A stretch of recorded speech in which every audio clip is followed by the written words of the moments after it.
નદીના તટ પર આવેલા એક ગામમાં એક ભિક્ષુક બ્રાહ્મણ રહેતો હતો. તે ભલો તેમજ પરગજુ હતો, દયાળુ પણ એવો હતો કે કોઈનું દુઃખ જોઈ શકતો નહીં. પરંતુ તેની પાસે ધન ન હતું, તેથી તે ધનથી કોઈનું દુઃખ દૂર કરી શકતો નહોતો.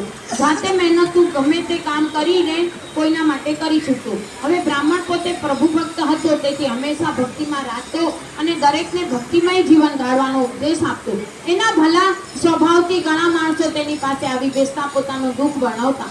બ્રાહ્મણ દરેકની વાત શાંતિથી સાંભળતો અને થોડીક વાતો એવી કહેતો કે જે સાંભળીને આવનારનું અડધું દુઃખ તો મટી જતું હતું. આપણી શક્તિ ન હોય તો જાણે કોઈને કંઈ મદદ ન કરી શકીએ, પરંતુ આશ્વાસનના, દિલાસાના બે શબ્દો કહીએ ને તો પણ સામા માણસને શાંતિ મળે છે. એક વેળા પવિત્ર પુરુષોત્તમ માસ આવ્યો છે. બ્રાહ્મણે નદીએ સ્નાન કરી આવ્યા બાદ પુરુષોત્તમ ભગવાનનું પૂજન કરી ઘરમાં પવિત્ર જગ્યાએ અખંડ દીવો સ્થાપ્યો છે. હવે પછી પ્રભુ ભક્તિમાં દિવસ પસાર કર્યો છે. દરરોજ રાત પડે એટલે એક બિલાડો ઉંદર પકડવા બ્રાહ્મણના ઘરમાં આવતો હતો. દિવસે પૂજા પાઠ ને ધર્મ કરી બ્રાહ્મણ રાતના ભજન કીર્તન કરવા બેઠતો.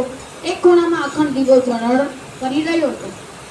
રાતના 12 વાગ્યા હશે ને પેલો બિલાડો ઉંદરને પકડવા બ્રાહ્મણના ઘરમાં ઝાડિયા વાટે દાખલ થયો છે. તેણે જોયું તો ત્યાં આગળ દીવો પ્રકાશી રહ્યો હતો. ત્યાં એક ઉંદર ફરી રહ્યો હતો. આ વખતે દીવાની વાટ ઉપર મોગરો બાજી ગયો હતો એટલે પ્રકાશ ઝાંખો પડી ગયો હતો. એવામાં ફરીવાર બિલાડાએ ત્યાં ઉંદરને ફરતો જોયો.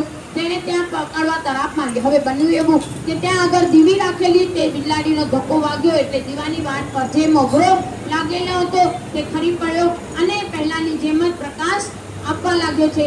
હવે જો બિલાડાને ધક્કો દીવાને ન લાગ્યો હોત તો અખંડ દીવો બુજાઈ જવાની તૈયારીમાં.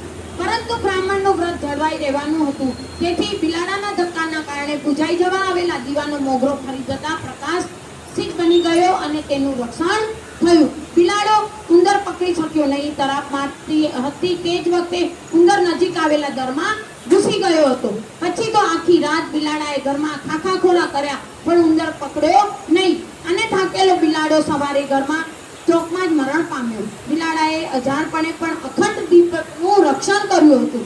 તેના પર રૂપે તેને વૈકુંઠમાં લઈ જવા વિમાન આવ્યું અને બિલાડો વૈકુંઠવાસી થયો. રાત્રિ જાગરણમાં બેઠેલા બ્રાહ્મણ તો પ્રભુ ભક્તિમાં એટલો બધો તલ્લીન હતો કે તેને ખબર નહીં કે સવારે સૂર્યોદય પહેલા તે નદી નાવા ચાલ્યો.